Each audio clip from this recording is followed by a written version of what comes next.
Hi guys, in this quick video, I'll show you how to create an Instagram account in your mobile device.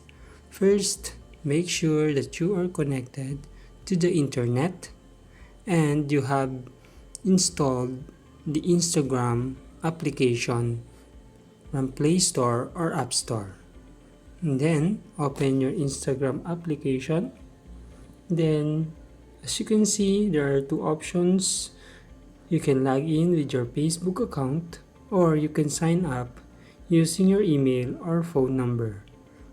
You will choose here sign up with email or phone number, and then there are two options here if we want to enter or create an account using a phone or email. Let's try this email.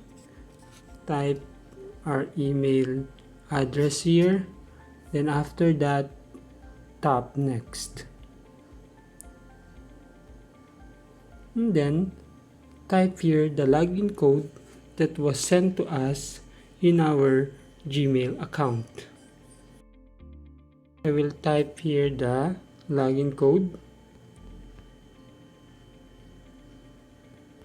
and then tap next.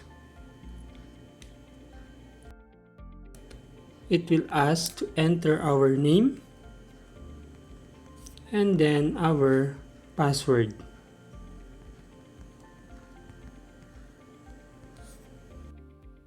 Tap continue and sync contacts.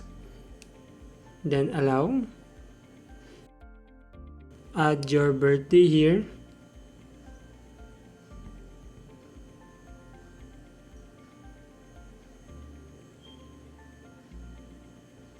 And then tap next.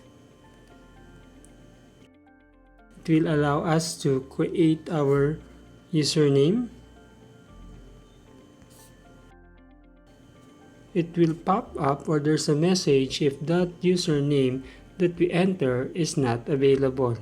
Then we will try again another name until that name is available. Or there are suggested name here that we can choose. We'll try this and then tap next.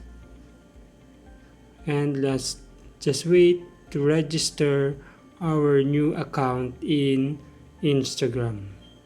Okay, that's it guys. I hope that this video helps you a lot and keep following for more video tips.